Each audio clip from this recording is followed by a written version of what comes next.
Lock, no? That is also lock, check.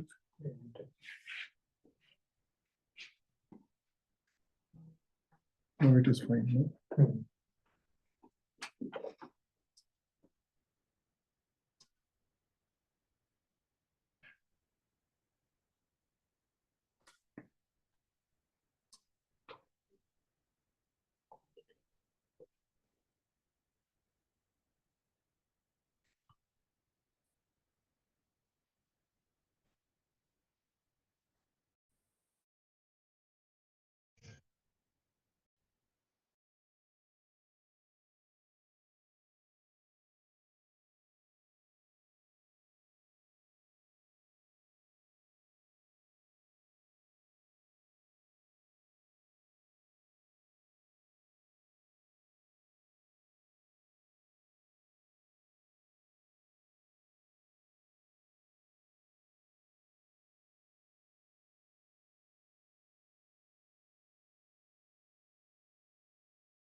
Cool. Hi everyone. Thank you so much for joining in today. I will just briefly take you all through like a short brief on what NSRCEL is and what the Climate Incubation Hub program is all about. And finally, we will also start with the fireside chat that you all are here for. Keeping it brief, the agenda, I'll start off with the agenda. The agenda is going to be, I'll spend some 2 to 3 minutes on about NSRCEL, what we do in the climate space, followed by a fireside chat between Shashi and Naga for about 40 to 45 minutes. And we'll open it for Q&A for 10 to 15 minutes. 5:30 is when we plan to wrap up the webinar. So please keep a note on the Q&As as well. You can drop in your questions in the chat in the Q&A section in Zoom itself. Whatever needs, anything about the program or about the session itself can be done there. We'll take up all the Q&As towards the end of the program. So moving towards what we do at NSRCEL and in climate. So NSRCEL is the incubation hub and a business wing of IIM Bangalore. We've been around for about 2 decades as of now, and we currently have 14 programs in and around all sectors, starting from idea stage to a scaled up stage. This specific program is a CSR initiative with Hindustan Unilever on climate incubation, on the entire climate space itself. The three main sectors that we are currently looking at are alternate energy, clean tech, sustainable agri-tech, and circularity and waste management. And if you are founders working in these three spaces and are currently looking for market access, GTM support, funding access, making your team funding ready, this is the place you can apply for. We are currently open for applications, and this is a QR code that you can screenshot and apply for the program later. Our website has all details on what are the benefits of the program, also followed by what the eligibility criteria is as well. So today's fireside chat, we obviously have Naga and Sashi on the panel today. A brief introduction about Naga is that he has about 3 decades of global experience in US and in India as well.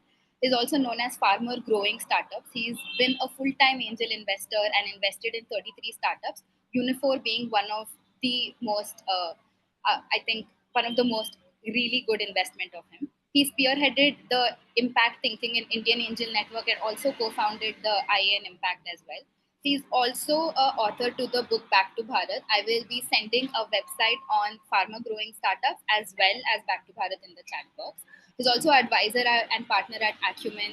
He has co-founded and he's also a chairman at Native Leaf Foundation as well. Naga, in case I've missed anything, you can continue your introduction while you start.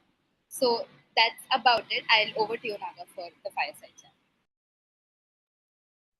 Hey, thanks, Kunyan, and thanks everyone for joining, and especially Shashi, an old friend, and I just now recently put a picture of us like 13 years back. We could see that nobody would be able to recognize both of us. Yeah. So over the years, I think a lot of wisdom in and learning whatever that we were able to learn throughout what is happening. So very, very amazing. I think the journey for Akshayakalpa. I remember first time when I met, I was just entering into the space of social innovations, impact investment. And Akshayakalpa was the first one we were able to, talk to. And there was amazing discussion that we were having. And Shashi proved all the investors' comment wrong today, right? So it was very, very interesting. The moment we had the, Akshayakalpa as a name, there's one of the investors who, came with me, and others said, "What is this name? You should have some really easy name to and all that." And Shashi and Reddy, the founders earlier, so they never, agreed or changed on anything about that one. I think this is what all the time I talked about entrepreneurs about. If your problem statement is valid, your solution is original, never give up. And that is what Akshayakalpa is a fantastic example. Shashi is an example for all the social entrepreneurs out there who are trying to build a triple bottom line, right? So not only are looking about the profit, we're also looking at the planet and the people as well. A lot of people say that it's very tough. A lot of social entrepreneurs come into the space with a lot of glamour, right? The moment you say I'm a social entrepreneur, you will have a lot of limelight. The social media would love it. But what happened, then you will end up having a mission drift. That I always joke about. Social entrepreneurs are like the beauty pageant, right? The once she wins the crown, they put the tiara on her head. I'll ask her what you want to do. She'll say, "I will save the world and serve the poor." Next year, she would be in Bollywood. So that's what most of the time happens in social entrepreneurs. But Shashi has shown it is possible, right? Keep your vision focused and relentlessly, execute in achieving that vision. The success is possible, and all friends, right? So that is where I'm going to start, Shashi, with that. The word organic today, a lot of people talk about. There is good awarenesses have come that 15 years back, right? When you started, you said you are going to make an organic milk. That was the first in the country, right? And it was very, very crazy idea back then, but you were able to cling on to that idea to start sustainability as a major element in your business, right? So can you show some light on, right? How this word organic came into your business idea, right? To when you started out. Yeah. Sir, first of all, thank you very much for a glowing tribute. Probably I don't deserve that much. Okay, but what has happened, I think, from 2010 now, I think people like you have been mentoring, you have been guiding, you have been nudging. Okay, I've been pushing people, just not with money. I think right motivation. You have been one of our first customers. Okay, how can I forget that? So 13 years, I drink only Akshay. The moment I visited you, yes. 13 years, whole family, we all drink Akshayakalpa milk. Yeah. Yes, so that's how I think kept us going. Okay, and you know that in the process of last 15 years, first 9 years journey was okay, very difficult. And also we came 6 times close to bankruptcy. So with all these, all these things, okay, put together, I think people like you kept us going as consumer, as a nudger, as a pusher.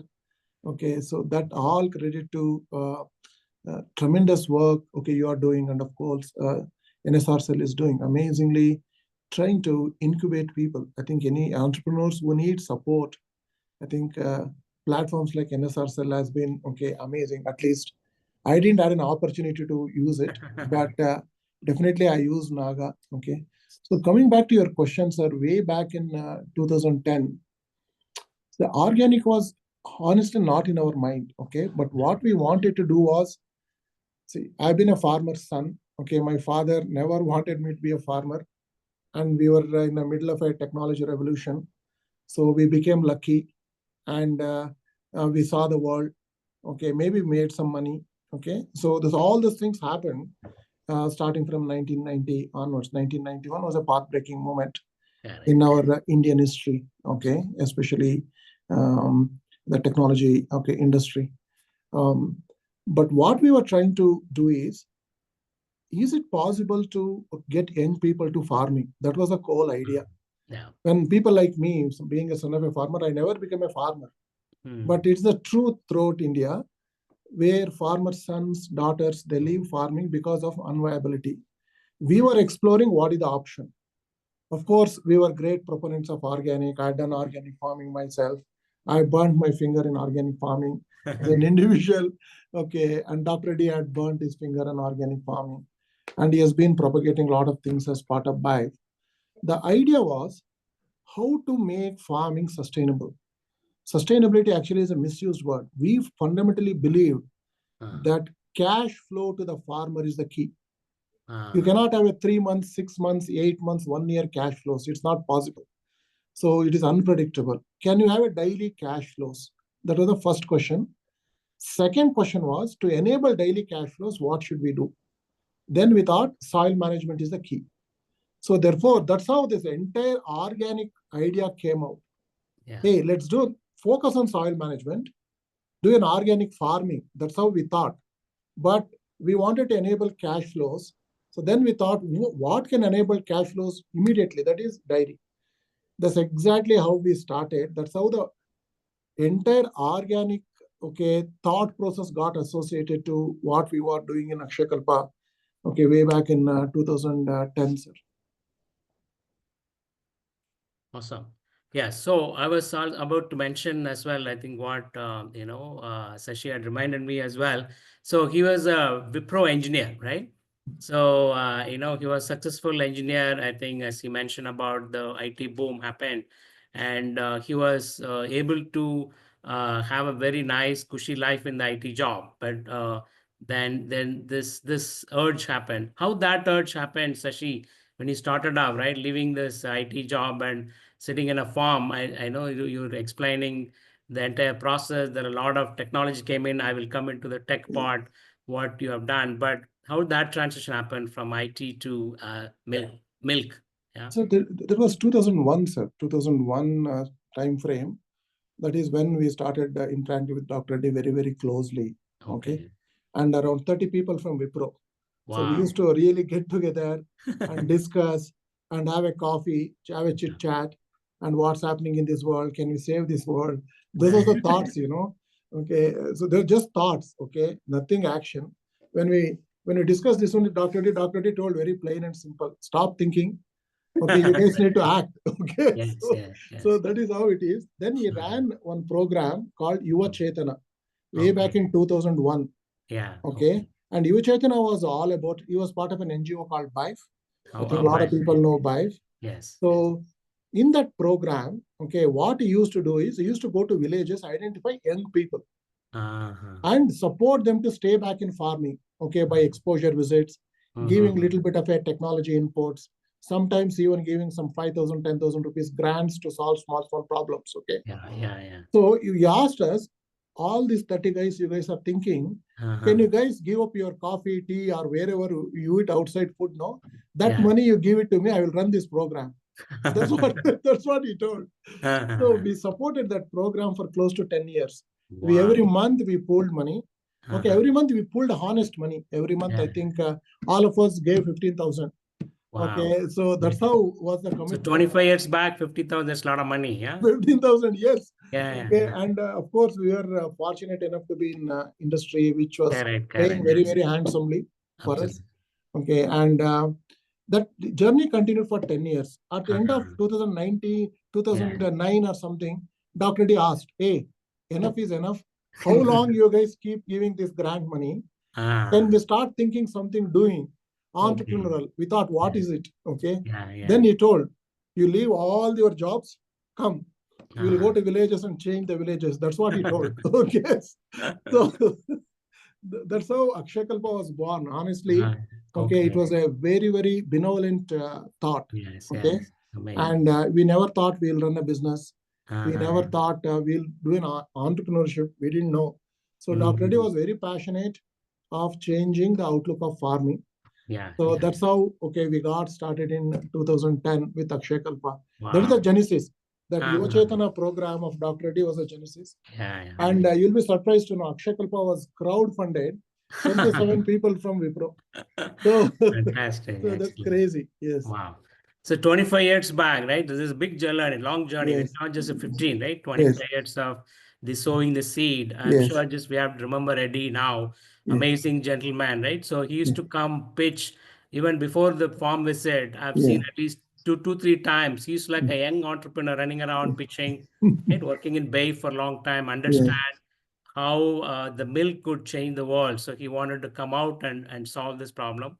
Really amazing vision. Yeah. So the next part is about that in milk industry, earlier it was just about when you walk in and you see the cow and they're all sitting in their own cow dung and urine, right? There'll be flies everywhere around. So when I visited first time, the amazing high tech milk farm that was like 13 years back, your first farm. So it Yes. was amazing. They were using the word cow to cloud, right? That's fantastic. That's what I mentioned in my book as well. That stayed with me for a long time. And it's very interesting. All the technologies that are developed, building Akshay Kalpa, it was spin-off with your friends at Labs.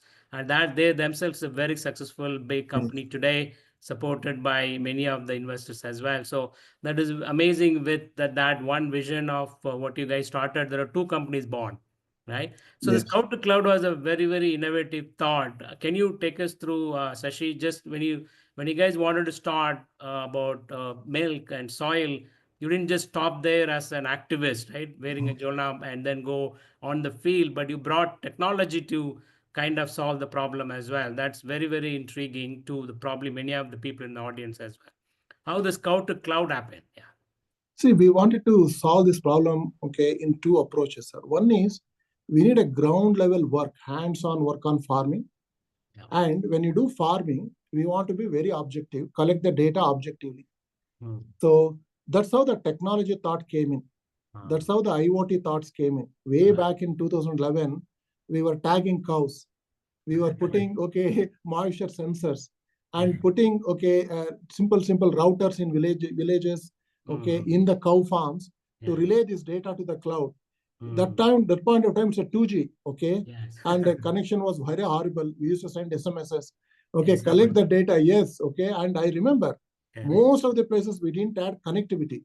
Then we decided, okay, some kind of a near field sensors, collect the data. When you come to Tiptur back, okay, from field, we'll connect to, okay, laptop and upload all the data to the cloud.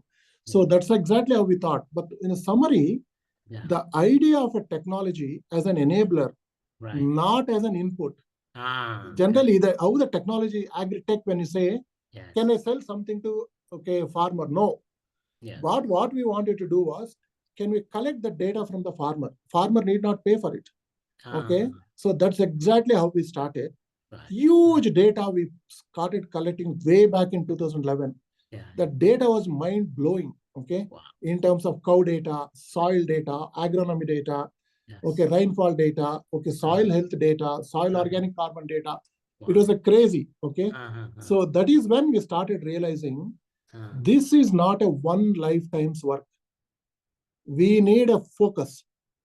The focus of solving small problems, and finally they will add up. The first problem what we wanted to solve was, can we understand the cow better? Yes. Okay, and start solving that problem for a farmer because it is enabling the cash flows. That is how Akshayakalpa got related to dairy. Okay. Now today, if you look at now, close to, as I speak, 16,000 cows have been tagged today and tracked today. Data gets accumulated in the herd management system on the cloud. Okay. And technologies have improved now. 2G, 3G, they're all gone. Now 4G, 5G is available, okay, in a lot of places. Okay, we are able to connect the data to the cloud and able to make real-time decisions when working with farmers. It has changed the outlook of a farming, sir. Just to give one data, 2011, when we started, okay, we tagged close to around 9,000 animals. Wow. Okay, 2011, 1 year we tagged 9,000 animals. Okay, when we started collecting data, it showed average yield across these adult animals. Around adult animals were 3,000 adult animals. Okay. Average yield of that herd average, Yeah, what yeah. we call it is 3 kg per day. Herd Wow. average is defined as cows which are milking, Okay. cows or adults which are dry. Yeah, You have to take these two. I Okay, you see. should not take high heifers and calves. You should not take, Right, right. and you have to average out. Okay. But when you go to a farmer will tell how much milk this cow is giving. He'll say 15 liters. Right. Okay, but he doesn't understand herd average. He's actually counting the wet average. Cow which is giving the milk only counts. Oh, okay. Cow is not giving milk. It is an Uh-huh. adult. Okay, it is actually, he is feeding it. So Uh-huh. therefore, his milk needs to be apportioned. Oh, Okay, so that's how the herd average 3 kgs. okay. Okay, in Akshayakalpa today, in 15 years, tagging and measuring this has enabled to make interventions which shows right now herd average is 10 kg per animal. Wow. Okay, so that is crazy. In 15 years, we could change that. A lot of people, okay, have this data misunderstood. Correct. Okay, when you say cow, 25 liters, no, cow doesn't give 25 liters. It's a lactation cow. Okay, it's a peak yield is what you are telling. We have to count over 305 days after calving, how much milk she gave and divide. Right. So people don't understand these things. Wow. And lot of conception issues, sir. One calf born, okay, to be pregnant and start giving milk, we measured, it was taking 50 months. Wow. 50 That's months. crazy. Okay. So that's the reason farmers never made money. Okay. Now, when you started looking at data, I said, why? So then we bought this one in 10 years. So calving to conception to milking. Okay. It is 25 months. Okay. 25 months of feeding, that farmer was doing. Okay, we cut it down. Means we bought that much cash in advance to farmer technically who is doing dairy. So this is how the technology thought came in. The IoT coming in. Okay, what it enabled was measuring accurately what was happening. It is not about selling to farmer. Correct. Lot of agri-tech today, unfortunately, sells to farmer. Yes. It takes away cash from the farmer. Okay. So it needs to be an extension tool, right, intervention tool to give right inputs. That's very, very important. That's a great underlying point, right? There is a lot of word going around about agri tech. I always say that there's a lot of tech in there. There's no agri, right? Yes. But as underlying the words that she just mentioned is about tech is just an enabler. Yes. But look at that big problem statement that he is solving, and tech was just enabling to achieve that, find a solution for the problem statement. So that was really amazing when I saw that, right? So back then it was just SMS going on, every cow, and it got milked with the machine as well. Yes. And if Yes. it is quarantine, even the machine doesn't even milk the cow, right? So you have the system there. The other part is just tech also today. I was just in the conference this morning about deep tech, that everybody deep tech means they talk about AI and only IT related thing. Yeah. But in Akshayakalpa, tech means just not only the IT stuff where it was collecting data, analyzing it, putting on the cloud, but the other part also came in where it become a self-sustaining circular economy model, right? Where the cow dung was going to the biogas running a chiller, the chiller is what the milk is collected, right? And then the cow dung, the slurry coming out, it was going back to growing the fodder for the cow. So can you just give some insight onto this thought about the entire circular process, right? You were just joking in your picture that 13 years back, you were standing next to the digester, right? It was really amazing to see the digester back then. And the digester, I just saw that, last, few months back when I visited. So can we tell that as well? Because every part has been meticulously thought out. Not just that, okay, we're IT engineers, so just put all tech in there, let's do some analytics that will solve the problem. That's what most of the today entrepreneurs are doing. I always joke about the tech means the Bangalore definition of tech, which is an app. You write an app, the app will solve all the problems. But can you talk about that no hand in the milk was never touched, right? And it controls on the bacteria. I remember Reddy used to joke that I'm going to even calculate the number of bacteria in my milk and will put it in the pouch, right? So that was a crazy thought on keeping the hygiene level very high. Can you show some light on the other part of the tech as well, Shashi? Yeah.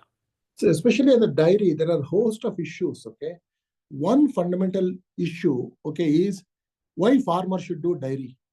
We should ask that question. Okay, farmers should do dairy for two reasons. One is, okay, which gives access to daily cash flows, that is selling the milk. Second thing is it gives access to something called dung. Okay, dung in itself is not a good manure. Manure needs to be value added. That manure has extreme amount of power in it. Okay, first is the manure can solve energy problem. Okay, problem of cooking, problem of heating, problem of running generators. Okay, it can solve that problem. After solving that problem, slurry which is coming out can become an amazing manure, okay, to grow crops. So that's exactly how every farm, 1,500 farms we have done so far in 14 years. Every farm follow the same principle. Cow dung, get into digester, take the energy out. Yeah. Okay, we are cribbing about methane, ethane, all those things are bunkum only, in my opinion. Take the methane gas out, scrub it, remove the sulfur, remove the moisture. Okay, give it to kitchen, she will cook easily. And take it to hot water, you can bath easily. And you have seen our generators. We ripped apart 25 kVA generators. We fed that methane gas into those generators to generate at least 3 hours power for chilling that milk, okay, which was produced in the farm. So we are so remote areas. There was no power. Okay. Today also it's the same case. We like it or not. Okay. Now, this is one piece of the puzzle of how to make use of the dung to grow crops and solve the energy issue. Other issue in the dairy is hygiene issues. Most of the milk today in India, it is laden with dung, urine, hair fall. Everything is there in the dung. It gets filtered, it gets pasteurized and gets supplied to you. Correct. How do we collect that milk safely on the farm? Only way is mechanization. If you continue in the right path, if you continue path, you will never be able to collect. That's the reason Dr. Reddy was saying, sir, you will be surprised to know any raw milk collected in India today, okay, the bacterial count, what we call as a colony forming units, it is TNTC. We cannot count. If you put it under a microscope, you can't count.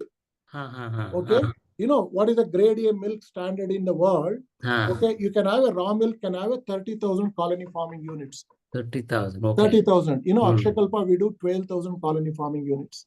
Wow. Raw milk. Okay. That's the level of mechanization, small farm mechanization we went. Yes. Best part is milk in the udder is sterile. Okay, not many people know it is not infected unless if the udder is clean, it is sterile. So therefore, from taking from udder to customer, the entire contamination happens. Okay, that's now the path we took. Correct. Okay, in fact, we were the first people in the country to raw milk pouch it. Okay, so we were able to get raw milk to consumers because quality was superior. Correct. Okay, when the cows are checked for let me say brucella, at bovine TB, and the milk is safe. So every cow in Akshayakalpa today is screened for brucella and bovine TB. Nobody does in the country. Okay, we are the first guys. Wow. We are the first guys to test antibiotic in the farm level. Okay, so we went deeper. So these are the technologies we brought into farm level to make that milk safer. Awesome. So it's the most unsafe product in the country today is milk. How do you make that one safer? That's the outlook we had, sir. One is solving real problems of energy and real problems of soil. Correct. Second thing is a product which is coming, which is market facing. Exactly. How do we solve all those challenges so that the farmer, who is producing it, thinks he's an entrepreneur, he's giving a good product to a consumer, and also he's taking care of the soil. Absolutely. So this is what is actually we have transformed. But we have not done a lot. Okay, we have done 15,000 farmers. That's it. Correct. 14 years. So it took us 14 years. Okay, it takes time. So that's the other part, very, very interesting. So if you look at, I think for the audience though, it is just not the IT part alone, which is a good thing. It enables collecting data so that you quarantine, what are the analysis about, the practices getting streamlined. Then you start looking at the milk quality, right? How can I improve the hygiene level? Then bring technology there as well, right? The chiller, that's where, I remember, all this innovation that they have done in the farm levels 13 years back. They just start putting 20 rupees for people to visit, right? And because a lot of people lining up, a lot of people just taking the picture about how they develop these machines, and started saying that, okay, I will do the same thing, I'll become Akshakalpa. But today, after 15 years, it's proven that only Akshakalpa is able to do that, because every step is important. It's just not that chiller alone. It is not just the digester alone, or not the IoT alone. All these things should be working in synchronization, that it is giving the results, right? The other part now is about the soil part, right? Sashi, you always say that I'm not a milk company, I'm a soil company. So that is what today's world sustainability is about, the sequestering the carbon. And you have been setting a fantastic example in terms of how to get the soil carbon in all your farmers to be improved to the a level that is unparalleled in the country today. So can you just talk about what is this soil carbon means for the people, most of the people, and then say why it is important for a milk company, what a soil carbon has to do? Yeah. So if you look at arable lands in India today, okay, let's define what is a soil organic carbon. Right. What is the carbon content in the soil? Typically, if a soil organic carbon is less than 0.5%, okay, it is declared as a desert. Wow. Deserts have less than 0.5% carbon. Okay, that's how the classification of a desert. Okay. Now, recently, 3 months back, Government of India published a report. Okay. Soil organic carbon in arable lands. Arable lands is where cultivation happens. Right. People are growing food. Yeah. Average soil organic carbon is 0.4%. Wow. Therefore, technically, what Government of India is saying that all the farms are deserts. Unless you give a lot of external inputs, you can't grow food. Wow. That's an alarming data. Okay. So this is the genesis of soil management in Akshayakalpa. Recently, British government is an investor in Akshayakalpa. Yes. So they commissioned a survey. In Akshayakalpa farms. It's around a 2 years program. They go and collect the soil samples independently. They map out. Yeah. Okay, so what they have done is, based on our data and the soil sample data collected, they mapped out a journey of a farmer on a 0th day in Akshayakalpa to, let me say, 10 years, what happens. They mapped out. Okay. Right. On a 0th day, when they are joining us, the average soil organic carbon in Akshayakalpa farmers is 0.35%. Day one, they join. Wow. On the 10th year, when they exit, it is 2.5%. So that is the path, which we have taken in soil management. Correct. So this is the real problem we are solving. That's the reason the farms are generating revenue. If there are no soil organic carbon input, how long you will continue to put input to make farming viable? Right. It's not viable. So soil organic farm, for example, Jeevamrita is an amazing intervention. Right. Jeevamrita works if your soil organic carbon exists. There's no point in putting Jeevamrita if the soil organic carbon is bad. There's nothing, no bacteria needs some food to eat. So that is soil organic carbon. Wow. Soil organic carbon cannot be absorbed by plants as it is. Okay. Bacteria acts on the soil organic carbon, converts that one into a constituents where plant can take. It is called plant absorbable nutrition. That is the path of bacteria and soil organic carbon put together. Wow. They make that amazing combination. So that's what the relevance of soil organic carbon. In the absence of soil organic carbon, you have to pour chemicals. You have to grow your fertilizers. You have to get everything in factories and put there. So that's what is happening in the country in the conventional farming right now. Wow. Okay. So this is why it's amazing learning for everyone on the audience as well, that, the milk entrepreneur just talking more about soil carbon than milk. That what is the reason? The point here he mentioned earlier, right? It is a circular part. The cow dung, it's going into the digester. It producing methane. Methane is scrubbed. Methane is used for cooking and powering the chillers, which is no power in the village. So you have to solve the power problem. And then the slurry is going on growing the fodder, so which is going to help the carbon increasing so that the fodder grows better. If the fodder grows better, then cows can eat it. So if you look at this entire process, farmer is not dependent on any outside input. So that's the point I think Shashi was trying to say, is that earlier farmer is very self-reliant, right? He was making all the things needed for himself. I was mentioned in my book, my grandfather was a farmer. We had a big pit in front of our house. He will let the entire town, entire street will dump their waste in our pit. Every 3 months, he just takes that and take it to the farm. So he was making an organic fertilizer himself, right? But my father generation, we kind of gave up all that. But now I'm talking about organic. So that's a great thing what is happening in the country. In a few generation, we quickly learned the mistakes that we have done so that we are able to correct. So that is what today the soil carbon, carbon sequestering in the soil is the best form of addressing the climate change. So that is what it is, not just an organic milk. And in increasing the soil carbon, I think, I'm sure Akshayakalpa would have sequestered lot amount of carbon into the earth, which is going to help in farmer growing. Otherwise, artificially, they have to just keep putting fertilizer. This fertilizer fight happens, right? And it's alarming data. Shashi, you told that government itself declared that we are on a desert now, right? So that is why that all this fertilizer is required for the people to grow. The other part element, so now we looked at the tech, and then we started looking at the circular economy about addressing what the village needs for the in terms of power, have a hygienic one. We'll go to the animal now, right? And the way, I've seen 13 years back, the last year I visited as well, that the care given to the animal, it is amazing, right? And I still remember the point you said that most of the time cow got hurt in their knees. So the Yes. moment, because while sitting down and they hurt their knees, then they put on antibiotics, then it's create a problem in the milk. So you quarantine the people, people who are hurt. So how do we prevent, right? I just first time I saw that you made a mat for the cows, yeah. So can you tell about that, the caring of the animal itself, right? So that how that played a fantastic role in ensuring that you have a healthy cow and happy cow. It gives a happy, milk, yeah. So the fundamental problem of a cow management is very simple, sir. Right. Like as humans, we eat food whenever we want, we drink water whenever we want. Okay. So we need to give a very similar access to the cows. Yeah. They can eat their fodder and they can drink the water whenever they want. What we call it as an ad libitum access.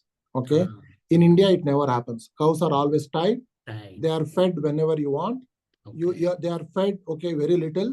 Yeah. Okay, based on what is the fodder available. Right. And the water you give, okay, is very bad quality. Yeah. So the problem starts there. You're not feeding the cow enough, okay, or a calf enough, and you're not even feeding the right water. Yeah. So if I can't drink the water, cow should not drink that water. That should be the norm. Okay, so the cow care starts there. And all other aspects, for example, if you have got a cows in your farm, when she lies down on the ground, the knees gets hurt. Okay. So we need some protection. So that's how when you mat it. So we need to have a rubber mat so that, okay, we can actually take care of the cow's knees. Okay. Yeah. And second problem is when a cow is tied, it has a lot of problems. Don't tie a cow. Don't tether a cow. Don't put a noose hook. Okay. And hurt her. You leave her free.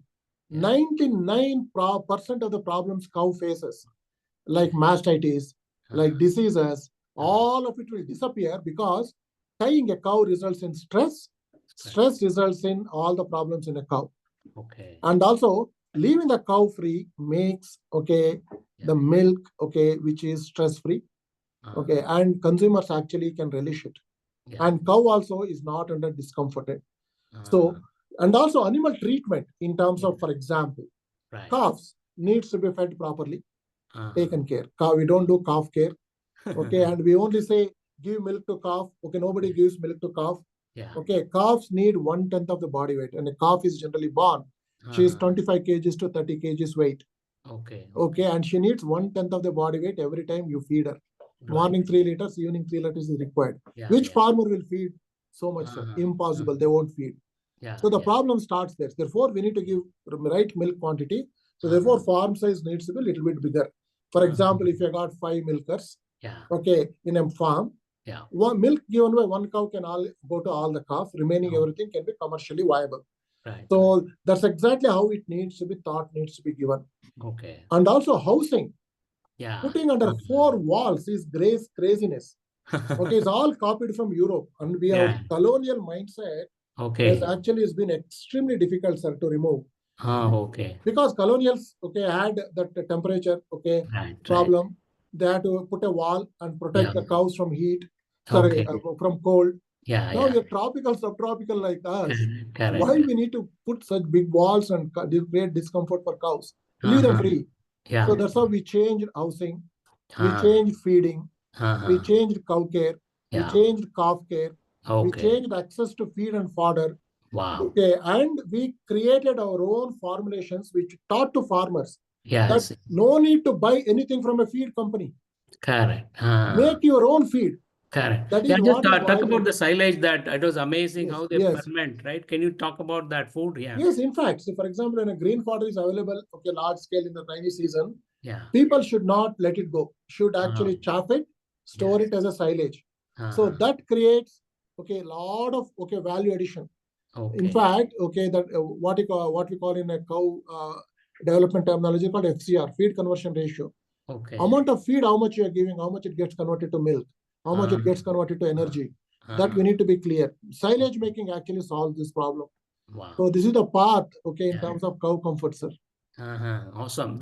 So that the silage itself, when I was meeting this farmer, he was very passionately explaining that the process that he was doing, the entire this green things that is in the farm, it is not thrown out, right? It's actually cut and it's fermented, so it is having a very good gut health as well for the cows to eat. So the dependence on input is reduced. That's the part I'm going to come to the farmer now. So traditionally, farmer was self-reliant, right? He was growing paddy. He will grow some vegetables. There is a cow in the house. There is a chicken. There is a goat, right? And you will have a multiple revenue stream that's coming to him. But with the monocropping, then he will just grow only paddy.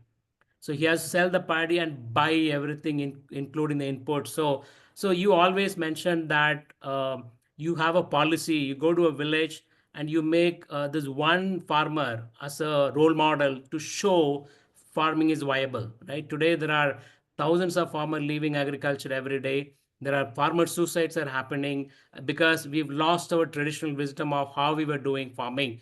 But you are able to bring back and you convinced the farmer that this is a way that you can do and it is profitable for you. So can you explain this vision around this one farmer in a village? Because there is always the entrepreneurs will have a crazy thought that I putting all my effort, this train this farmer and this way that way, and if I leave it to other village, then other people will copy and then they'll become a competition to me, to Akshayakalpa. But you told you want that. Yes. So just that's a completely antithesis of how entrepreneur really thinks. So Shashi, can you show some light on that? Yeah. So it's a very important point, sir. Before that, we need to ask question. For example, why Shashi didn't become a farmer? He became an engineer. That question needs to be answered. I was born in a farming family, very good farming family. Day one I was born, my father only thing he kept on telling, you cannot become a farmer. You have to study, physics, chemistry, mathematics, and biology. This is mantra. 100 out of 100. I don't have money for a capitation fee. Okay, you study your own path, but you should not come farming. That's unfortunate statement, sir. What has happened over a period of time, farming has become unviable.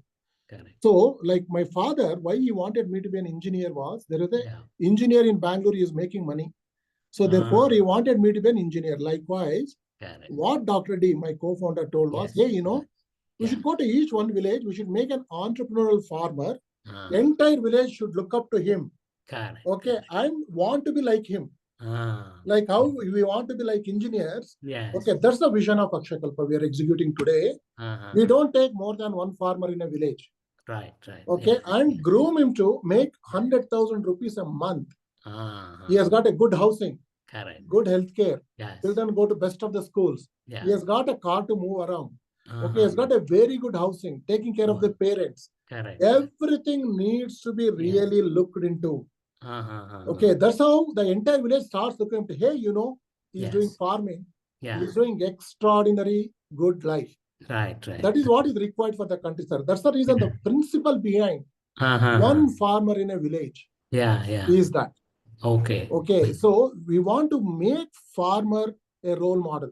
Correct. Second problem, sir, is the knowledge of farming has been passed on from generation to generation. There's no farming school in India. A lot of people attempted, for example, Timbuktu, they tried, okay, they couldn't sustain. But there's nobody teaching farming. It is passed on from generation to generation. There are colleges teaching crops, but they don't teach farming. Farming involves knowing nook and corner of his plot. What grows where, how to grow, when to grow, okay, how much to grow, where is the problem. Everything farmer knew. The knowledge was translated from one generation to next generation to next generation to next generation. But over a period of what happened, like Shashi left farming, a lot of people left farming. So now that knowledge disappeared. The idea behind one village, one farmer in a village is that person should become the knowledge central to that village. Okay, so that it percolates down, it doesn't disappear. That was the whole idea, sir. Awesome. Fantastic. This is amazing idea about this having this role model, because many of the entrepreneurs says you are putting an effort, you are investing on this farmer, you should not leave that farmer alone, convert the entire whole village into it. But the model is about, if you have more farmers are like him, it's going to improve the soil health, soil carbon health, and he can probably make more money out of do that, and become apparent for the children as well, start looking up to him, saying that wow, farming is, after all, it is not that bad that everybody thinks about. It is potential. So that's a point I always ask every agri entrepreneur, that do you understand the P&L of your farmer, right? So when I visited Akshayakalpa, there was a big sheet was given to me that there was a P&L of a farmer. It was, as Shashi mentioned, he was making 1 lakh rupee a month net profit, right? So this is about a software engineer makes in Bangalore. So when they see that P&L report, and I'm sure that his son will be looking at up to his father, that wow, I'm glad, I'm the son of a father. So today, the children looking up to their parent, they put them in poverty because whatever the profession they were doing, they don't look up to their family. And the family also tell them, hey, I am poor doing all this crazy stuff, leave the village. Many of the villages are empty today, and people are migrating. Only the old people are in the country. But the other very interesting, all the villages that I visited in Akshayakalpa, you saw that interesting thing. The employees, after joining Akshayakalpa, saying that how a farmer is making more money, and they moved back to their village and start, becoming a farmer. And how many numbers of these went back to the villages? So totally around 60 employees, okay, in the back end, who join as an extension officer. They're sons of farmers. Okay, they see what can be done. They learn for 1 or 2 years, and they just go back and set up exactly the same models. So that's the beauty of the model, sir.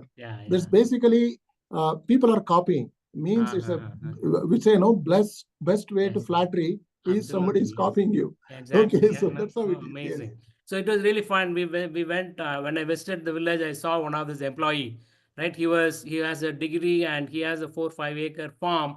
He left all that and worked somewhere else, and he joined Akshayakalpa, and they realized, I'm sitting on a gold mine. Why am I leaving? And Tiptur is 2.5 hours from here. He ended up migrating to Bangalore. He's gone back to his village. The fun part was that he is spending more time in the farm, and the way he was treating the animals. He has a names to it. They're all running around freely and walking around. And the important part is about the women in the family as well, right? And she was able to come and manage the entire system. That was another thing I saw in your model, Sashi, is that how easy the entire system is, that the women in the farm itself, in the village home itself also, who should be able to manage this thing. It's not going to be requiring a lot of skilling required to maintain this farm. Yeah. So can you show some light around this women involvement in this entire process as well? Yeah, supporting. Yes. So what some of the fundamental design principles we followed was, can we foolproof it? Okay, so that you can easily managed. That's the reason you see farms are extremely mechanized. Right. They're not expensive. Okay, that's why we innovated to make that mechanization happen. Yeah. For example, dairy farming is seen as a drudgery. Lift the dung on the head, throw it, manage it. So we removed that part at all. Nobody needs to lift nothing. So dung can be easily managed. Power can be generated. Cooking problem getting solved. Manure problem is getting solved. Okay, and cow management, no tying, no tethering. Okay, so therefore they are free, they are roaming. Second thing is feed and fodder is prepared in one go and given. Okay, once in a day you feed. What cow needs, she will eat. Whenever she wants, she will eat. Okay, so those kind of systems, what you did, women are extremely happy in managing.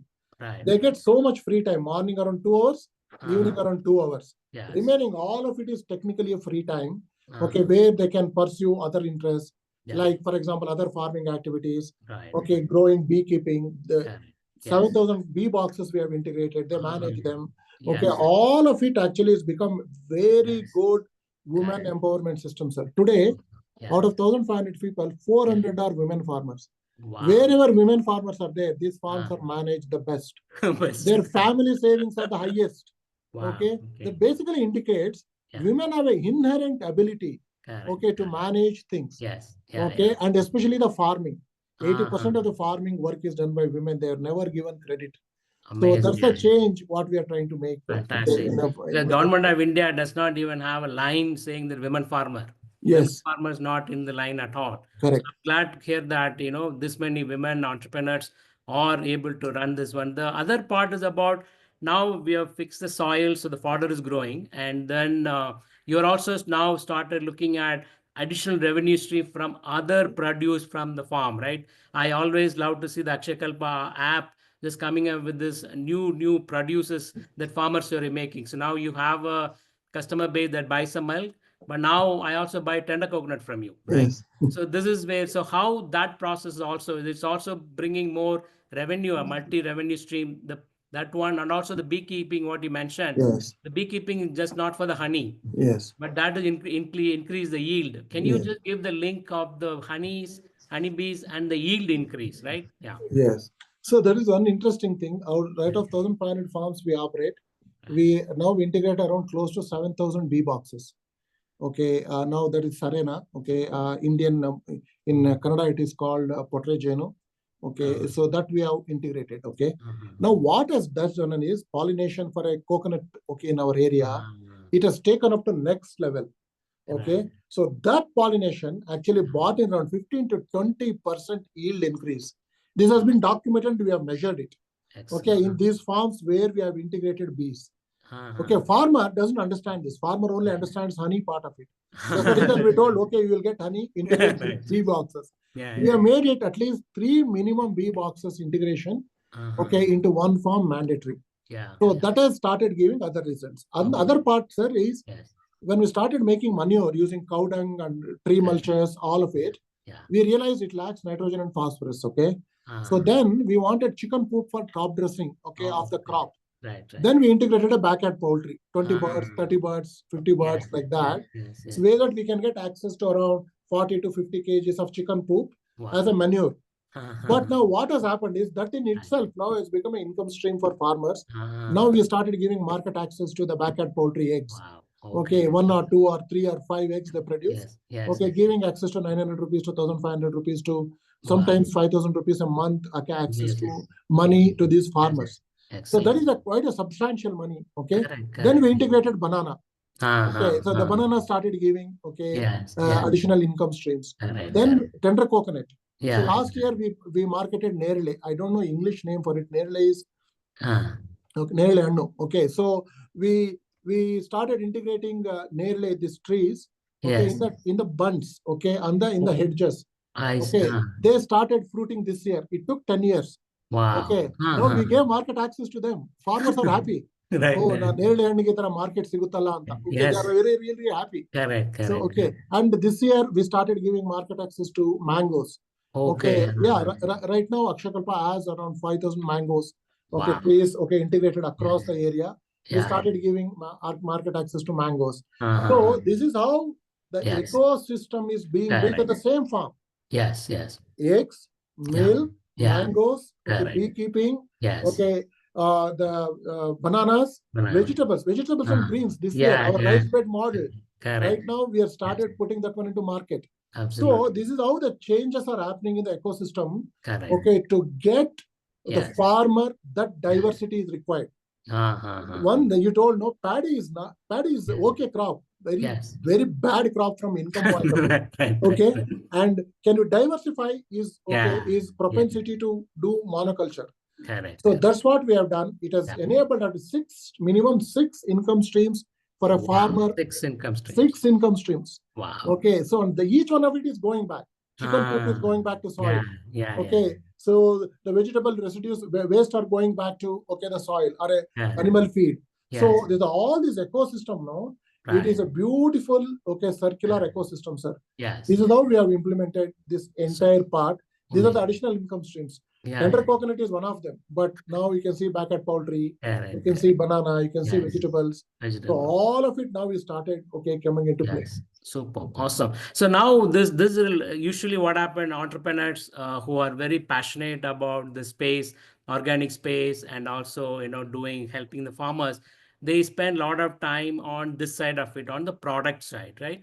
And they fail miserably to understand the customer. So we'll come to the customer piece, right? I remember 13 years back when I visited you, and I was really amazed to see that how organic milk is made. I just switched to the organic milk. I said, where can I buy?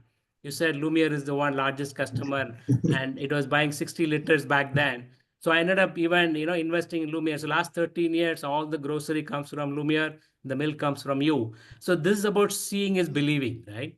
And I remember seeing the old picture, you charge $20 for people to come and see what you're doing back then, right? Yes. But now, last year, when I came and stayed with you in the tent, it was a brilliant idea about seeing is believing, right?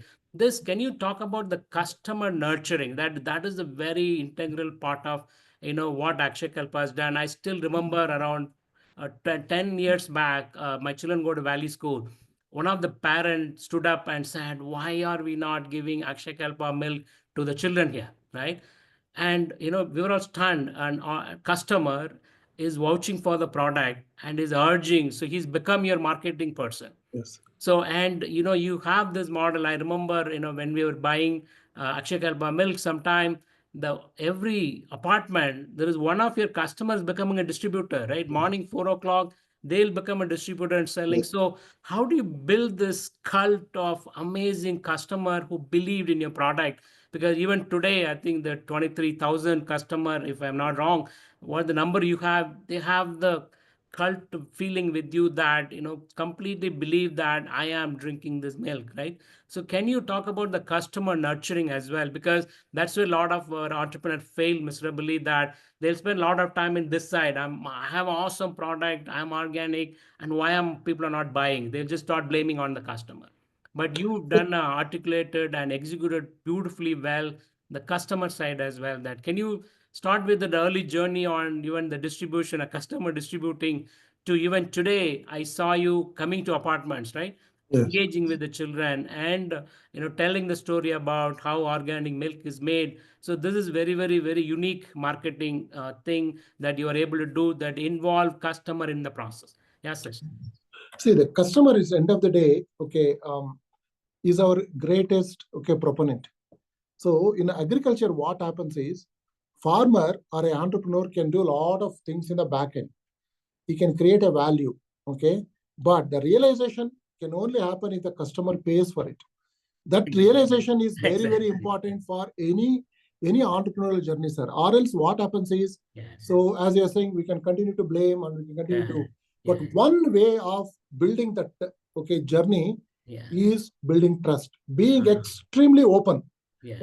Don't bother. Just what we did was, you want to know organic milk? Drive down, come to our farmers. Spend a day with them. Eat what they are eating. Work a day with them. Then you will know. So these are the people or the proponents who have become, they were astonished with this openness. You can go, do what? What is there to hide? There's nothing to hide. Just go and meet my customer, my producer. That's what the change, sir. That openness, the culture of being frank, culture of telling the truth. Hey, this is a limitation. I can't. For example, if tomorrow somebody comes and tells me, give me 100 liters more milk? We don't have. That's a honest answer. Okay, and so that's a challenge we face. So therefore, customer needs to understand that the produce he is actually trying to get hold of is actually is is what is required to make this ecosystem work, make farmer work, Right. to produce right produce. He is willing to pay a right price to that. So Mhm. that transparency is what happened. So last year, Yeah. we bought 25,000 consumers of Akshayakalpa to visit our farmers. Can you believe it? 100,000. Wow. 25,000 people. Weekend they drive, they come down and Yeah. stay at their own cost. Yes. Only thing we do is we don't charge any money. Correct. You are my customer. Yes. Okay, Yes. so you come and stay. We'll take care of food. We'll take care of Absolutely. your this one, Yes. everything. Yes. Yes. Only thing they need to do is they need to work. Correct. Okay, and they go and little bit of a walk. Okay, engage themselves. Yes. Okay, so this is the culture we build. This is become a little bit of a cultish. So they go back, and tell a lot of people. Yeah. So Yeah. now they are saying when the customers who are distributing, no, we don't pay anything to them. They are Yeah. so passionate about supporting this initiative. Correct. Correct. They ensure that milk comes on time, why it is not coming on time, and Yeah. taking care of some of the Right. issues in the distribution. Yes, yeah. This openness, I think that when I stayed in the farm, that was really awesome. The tents were really beautiful, right? So early morning, you'll wake up with all the birds and morning walks, seeing all the farm work, and it's really, really amazing. I'll just come to the team management. Before that, we'll just quickly check some questions about, So Kunain, can you collate the questions, yeah? Yes, I'm just trying to do that. There are a couple. If we are open for Q&A, before we open for Q&A, Naga, can you just summarize like the one or two Yeah, main points that I'll Shashi was yes, saying? I will bring up this employee as well. That's one part.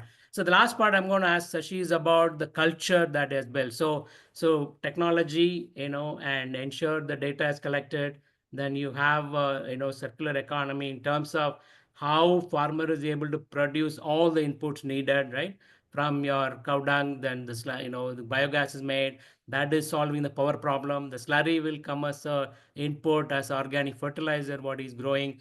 Then from the fodder he is able to create a silage which is fermented so that he does not buy anything, so there's no inputs, he's not spending money out of the pocket expense on inputs, so he's able to make all this one, right? Then the part is about how easy to care the animal as well, so ensure that every part is there, because prevention is better, right? If the cow is fell and then it says there is a wound, then there's antibiotics, all those elements come, but can we go address the root cause of the problem, put a mat, right, so that she does not fall down and she's being taken care, the stress free animal, right? So we have a traditional wisdom in terms of tying about tethering the nose, is how horrible that is for the animal, right? So we had all these practices, but when you let all that go, the cow is very happy and is contributing enough to the calf itself, so it is not stressed, so this milk, the production is increasing as well, and the cow is very happy. So the entire system is built for easy management, right? So that it's not a drudgery for the women at home as well.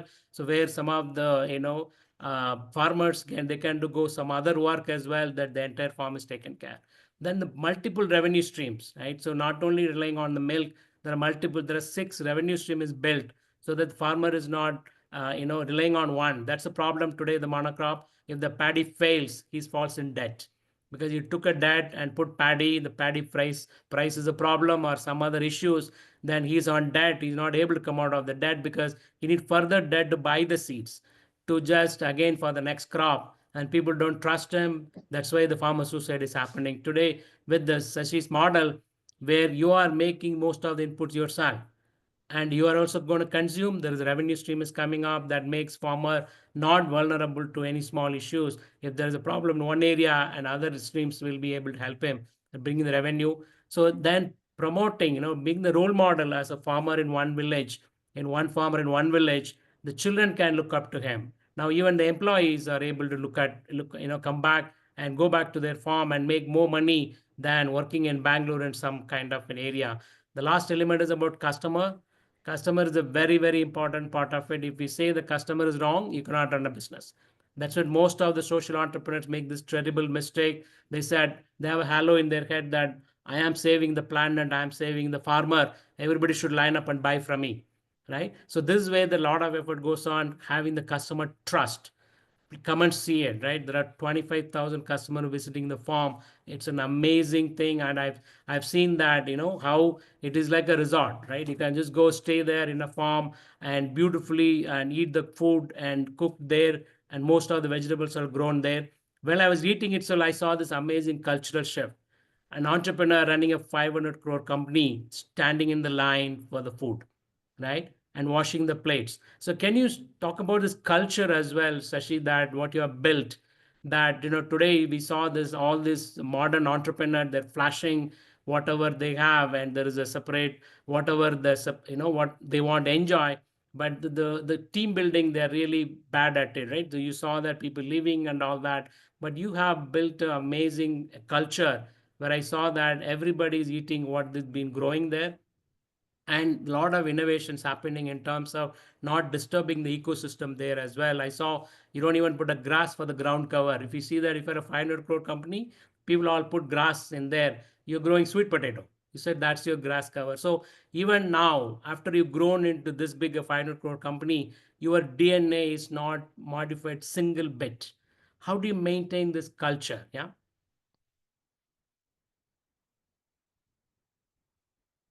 So, okay. So it's frozen a bit. So we'll just take up maybe question. Go ahead. Can I have some question? Sure. While he logs in, I think there are a lot of questions. So I've tried summarizing some. Yeah. I Sashi, think you're back? Yeah. Yes. right. Okay. Can you hear us, Sashi? Yeah, still it's slow. Yeah, go ahead. For the first question. Okay. So I've actually Yeah. uh, Yeah, go ahead. Go ahead. I'll answer. Yes. all right. So I've summarized a couple of questions, and I think Yeah. one of repetitive questions were how do you educate customers?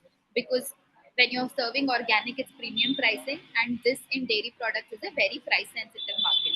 Yeah. So is it customer education that's important, and how do you? What's the pricing strategy around it? So Okay. that those are Yeah. a couple of questions combined. Okay. Great. Great. I just said, mentioned about the customer part, right? As a customer of him last like 13 years. So one of the thing always you feel is about milk is a very, very integral part of everybody, right? People drink like almost twice a day, but especially for the children, right? The growing children, the milk is the very integral part. So we saw quite a bit of early days. There's a lot of people with the young children were adapting to the milk. They feel that I am feeding my child a very healthy product. I'm willing to pay that extra price, right? Compared to whatever it is available, the rest of it. So they're willing to spend that money. The other part is about the proof, right? The trust is a major issue in the organic space. So before, I came to know about Sashi, and I used to buy from one, the so-called organic place. I asked one of the day that I want to see your farm. And they said, no, no, we won't allow the customers to come and see the farm. And I stopped buying from him. That's when my first visit to Sashi, and he was explaining everything what they're doing as an organ even 13 years back, right? And there was a lot of people are visiting. That's what he has to even put a slow down, like a lot of non-interested people, to just give a charge even $20, right? So that people who are interested coming there. And the part about the customer education as well. Once you start believing in the produce, the milk is amazing, they become the distributor, right? I've seen that every apartment has a distributor. Even now, I see even Sashi going to the apartments, like talking to the children, especially about the milk that they're drinking. So that is how you build a trust with the customers. And 2.5 hour drive from Bangalore, people drive down and go stay in the Tiptur farm for a weekend, and then show how they have this coconut milk, coconut making process machine as well. They make their own coconut oil, right? And you grow vegetable, you harvest vegetable, you carry that with you. So this is a kind of a customer engagement model that they built, and it dealing with 25,000 customers. So that is what people always said, when you scale, we will lose our soul. It's very important to keep the scale and soul alive. So Sashi, that we were talking about the how you're able to build this DNA in the organization, the vision that you had 15 years back. I could see that in action in every employee of yours, right? And that's a challenge people have in social sector, especially when they scale, they sell the soul. But your soul is so intact even today that even with the 500 crore company running 1500 farmers, there are multiple revenue stream products. You have this state of the art facility producing from cheese to Greek yogurt to all kind of products, but still the quality and as well as the organic experience, especially the employees. How do you manage the team building part? So I think team building has been very organic for us, sir. So we didn't do any flashy team building. Most of the people today you see running Akshayakalpa, so they were internally groomed. For example, Rajiv, who is heading our extension, I picked him up from just out of college in 2010. It took 15 years to groom him to what he is today. He runs our biggest cost center, that is farmer work. 70% of our cost is with the farmers. Okay, so he runs that. 15 years it took. Tony, my CFO, I didn't go on the hiring spear. I knew him for 2, 3 years. I kept on asking him. So when actually he was earning 4 lakh rupees, I had no money with me. Tony, can you come and join for 40,000? I kept on asking. Okay. So after 3, 4 years, he relented. So likewise, so we had no money, sir. Honestly, very no money. Most of the culture today in Akshayakalpa comes from the fact that we built the company without money. The culture of waste, not wasting. For example, today also I love trains. They are cheap, they are good, they are better. So the culture percolates down. So the moment you get into anything else, people will see, and they'll follow you. So it's very important, day one, we get that cultural elements right, and always ensure we pick young people. And out of 100 people you pick, only 5 will stay, 10 will stay. It's okay, but make an attempt. So in extension work, sir, every 100 employees we offer, at the end of 50th, there's 2 months. Only around 5 people stay because work is difficult. So we need to go to farms morning by 6 o'clock. Who will want to go? But so far, I'll tell you, put it on record. No graduate I hired stay with us. All the people who work with Akshayakalpa today, they had no other option. They were 10 standard failed, 12 standard failed. They were struggling. We picked them up and trained them. They picked up, and those are the people who are actually running this company today. So that's exactly how we have done, sir. So we are not gone for any flashy hiring at all. Right. Yeah. There's very lot of amazing insight for people, especially scaling. They always have the problem because they don't have patience to put the effort on the employee. They just hire somebody from outside. He has no idea about your culture. And he'll come and probably implement things which is not there, give discount, do this, do that stuff, right? So it's amazing learning that. There was one question, Shashi, about the pricing. So when people mention about the organic, the pricing is one element. How do you price, and then how people are convinced about paying that price, consuming this product? So far, we have not had any conversation to our consumers on pricing. So what we have done is, this is the produce. This is transparently we pay to farmers. This is my overheads. Company needs to make money. So far, to be honest, sir, this is a year where we are breaking even. 15 years of journey. So therefore, consumers actually respect that. Being very open and transparent. That's the reason when you send it to farmers now, consumers have a conversations with farmers directly, not through us. How much money you make. So that is very important in this entire keynote. That's the reason when a farmer is creating a value in the farm, the realization when it's actually happening in the market, when a consumer pays for it, those two should have a direct connect. There should be nobody in between. You might go and pack it and supply it. It's okay. But both of them needs to talk. In this entire keynote in India, no consumer talks to producer. That is broken system. We need to fix it. Once you fix it, they both understand what each other want. And people like Akshayakalpa can facilitate. But we cannot be brokers. So that's what what is required. That's the reason the pricing part now is a customer trust. Customers would pay if there's a value for him. Correct. And also customer would pay if the emotional needs of a customer is met. These are the Uh-huh. two things. For example, milk Okay. we supply is free of antibiotics, free of Yeah. aflatoxins. Correct. We guarantee that. Yes. Yes. Okay, Yes. and that is Yeah. the value he sees. Right. Right. Sir, most of our customers, actually, in fact, they're not high income people. Yeah. They are the Yeah. middle class, okay, maybe a little bit Uh-huh. upper middle class, lower middle class Right. Yeah. themselves. But they Uh, buy half a liter of Akshakalpa for their children. Can you believe it, that's sir? what I've seen. This is a shift. This Correct. is a new generation which is getting built on Uh, good food. So yes. Akshakalpa is all about good food, and Correct. even they can't afford, they are actually putting it for the children. Children, yes. That's amazing. That's what I was kind of hinting as well, that they start with the children, then slowly, probably when Yes. ability increases. Great. Any other question, Conai? Yeah. Yes, there are a couple of the questions on two things. One is on financial aid and parametric insurance, and if there are any financial aid or any policies that favor for people building in this space. So, if you could like help a couple of our audiences with that. Financial aid first for the entrepreneurs, is it, or farmers? Financial aid for entrepreneurs who are helping the livelihood of farmers, I would say. Oh, okay. Yeah, yeah. Yeah, Shashi, yes. Yes. So the ecosystem way back in 2010 was Mhm. evolving. Yeah. So right now, okay, there are a lot of options. So you Okay. should not really look at financial. For example, in Uh-huh. my opinion, though Akshakalpa was struggling, Yeah. we survived because we had the right people guiding us. They might Hmm. not be able to give money to us, Yeah. but they were actually very honest and they Yes. were telling what is good for the company.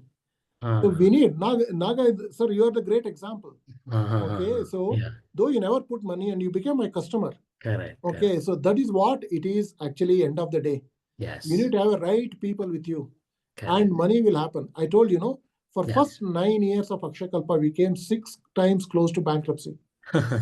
But we had the right people with us. They Yes. told, hey, you're on the right path. Don't worry, it Hmm. will happen. Correct. And there were logic behind that. We stayed put. Okay, Hmm. and now you can see the results, okay, started coming. All right. Yeah. Now the perseverance, number one, right? Never Yes, give up. If your problem statement is valid, solution is original, never give up. yes, Don't use the word this pivot. I yes. kind of hate the word pivot. But so that takes time. But in the end, you'll come really successful. It took 15 years for Sashi to go through all the ups and downs.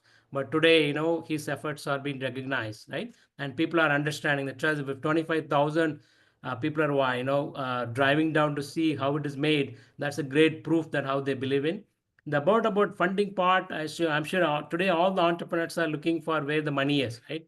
Just what is important is about what problem that you want to solve, and you just start working towards that. I'm sure support will come towards you, right? Don't look at if there's a money available that I will go. That's why the trending sectors are started, right? Everybody makes EV, then everybody then say, okay, I will go on EV, right? But look at Akshakalpa is the only organic milk company in the last 15 years, right? He has an open system, nobody able to copy.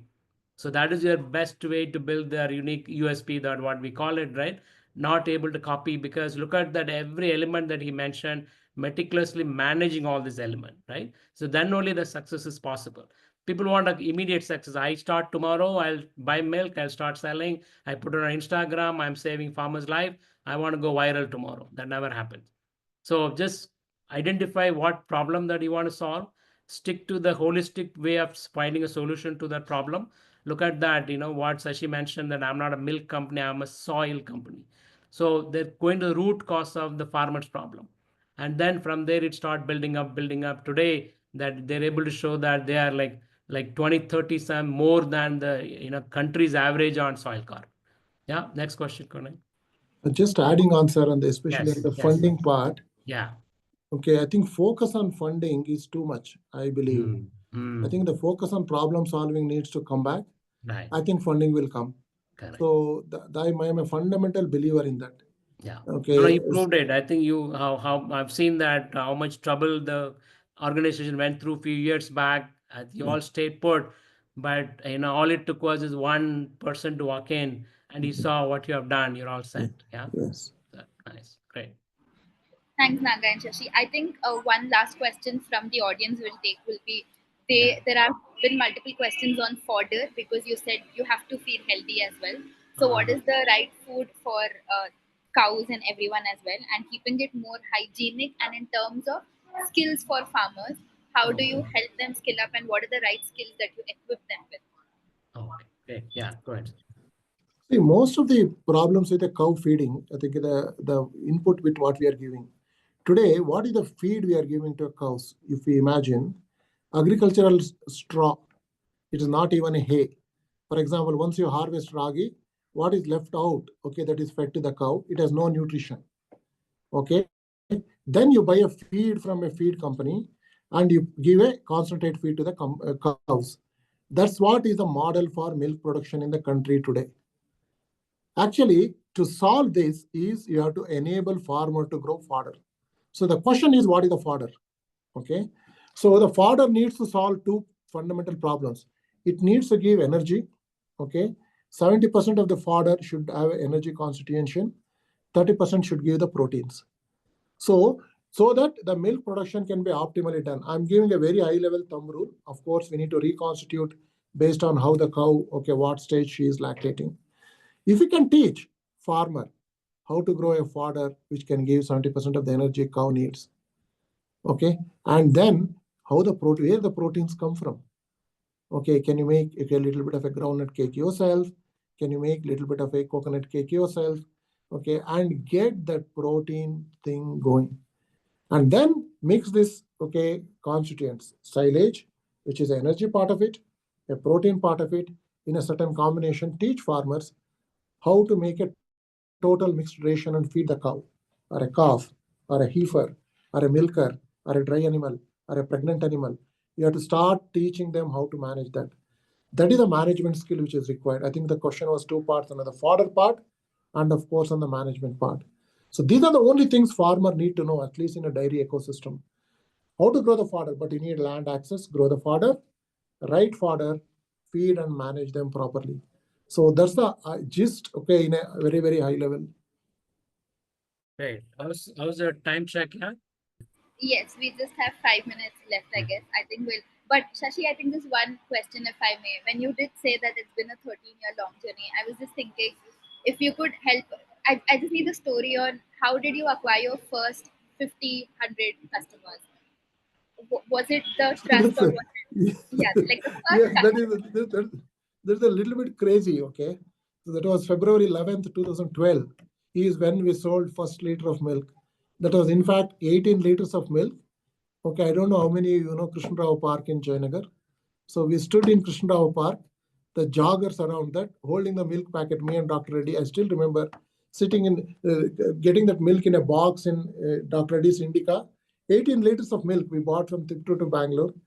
And we got hold of a distributor, okay, the agent, who actually came along with us. Okay, and we sold 18 liters of milk that morning, 2 hours. 18 subscriptions. They bought milk for 1 month. Okay, that's exactly how we started our journey. Okay, 18 liters. You know how much milk we handle today? 130,000 liters a day. So from 18 liters to 130,000 liters of milk a day. So that's a journey of 15 years. The first few customers were Krishnarao Park joggers. They're still our customers. Recently, I happened to visit 5 of them. Okay, actually, okay, spent time with them. They were extremely happy. Okay, they were happy that I remembered them. Okay, and so I updated what's in happening at Akshayakalpa. And 2 customers recently visited the farms. Wow. So that's the beauty of that Yes. first customers you can't forget. Okay, they were asking, what is organic milk? All the milk is organic only. What is that you are doing? So no, don't worry. You just take the milk, have the milk, okay, and you come and visit a farm. They did it. Way back in 2012, they visited. I think that's how the first customer acquisition happened. I think later on, it is a matter of these customers speaking to others. Yeah. We had no money. So Akshayakalpa first 9 years, we had no money. It is a crowd-funded initiative. Okay, 27 people funded this. Okay, from Wipro. Well, I being one of them. So the acquisition happened by customer word of mouth. Today also, Akshayakalpa marketing is not okay, very, very flashy. It's all word of mouth. Yes. So that's exactly how the acquisition we did. It worked for us. I'm not saying it will work for everybody, but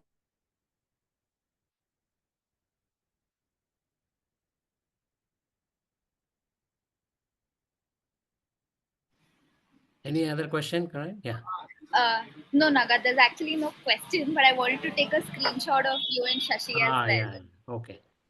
So Shashi, she will take a screenshot. We need to look at the camera screen. I think there are some network issues from both ends, but this works.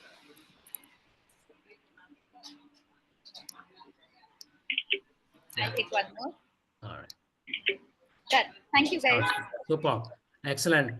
So thanks everyone for joining in. Thanks Shashi for a beautiful, very candid, talk. Amazing to learn a lot Thank from you very you. much. Every time I meet you, I learn quite a bit. I think the learning continues last 13 years. Now the last time I visited, I've learned about the silage, right? So Yeah. it was really, really amazing how your farmers were explaining me that silage making process. So superb it is, and keep up the fantastic work. And you've shown to all the social entrepreneurs in the country it is possible, right? You can build a triple bottom line company. And I always talk about people that there is at least 10,000 rupees farmer need to make. But you've told me that you can make 1 lakh rupee a farm, right? You're making lakpati farmers on a monthly basis. So that is very important while keeping the soul alive. Everything is organic and soil maintenance is happening and input is taken care. Technology is utilized to ensure the hygiene part is there. Customer has been updated with a very open, transparent. In these days where we hide a lot of things, you've been telling that farmers and customers talking, and they each know that what each one is paying, right? So that shows that confidence in people that wow, if I pay that X amount to the Akshayakalpa, I'm sure the majority is what farmer is getting. Then the people feel good about it. Is not about fancy like BMWs. All these employees are giving up. This is what today is happening, right? To retain employees, people are giving away BMW. But if you go and have a stand in the line, eat in Akshayakalpa food, that you will feel that how much you've contributed to the planet in terms of eating the food. So that is what the takeaway from this about is you are the culture. Entrepreneurs are the culture. Your team is watching you. You stand in the line, you wash your own plate at the lunch table. People are seeing that this is the culture. This place is meant for whether it was 10 employee, either you are a 500 crore company, the culture remains the same. Otherwise, when they grow, people slowly lose the culture because there's a pressure coming on in terms of growth and all this thing. And also the other major important element is about invest in your own team, because that is the one people do not do, right? Many of the startup that I've seen, the moment they reach a certain scale, they will hire an outside people on the CXO roles, and they come with this flashy stuff and they want to come and do accelerate the growth. They'll sign up for a big revenue and they achieve the growth that will have the mission drift in the process. So if you invest in your own people, even if it takes time, it will pay off big time in maintaining the culture and the DNA of the company intact. So thank you very much, and Shashi, meticulously looking at every element of your venture, ensuring that it is being executed beautifully well and providing us a very, very healthy food. I'm sure people in Bangalore are very happy to have you in Bangalore, and because the last 15 years they're able to have a very good milk. Now you're expanding in Hyderabad and Chennai as well. So let's hope, I'm sure the customers there would love that as well. So happy for your growth, and let's meet again maybe in another 5 years. When you hit like 2,000 crores. Yeah. And I'll see the same Thank Shashi you. with the very humble person as I've seen 15 years back. Thank you, sir. Thank Yeah. you, everyone. Thank you very Thanks much. everyone. Bye bye. Thank you. Thank you so much, Naga. Thank you, Shashi. Thank you for your time, guys. Bye.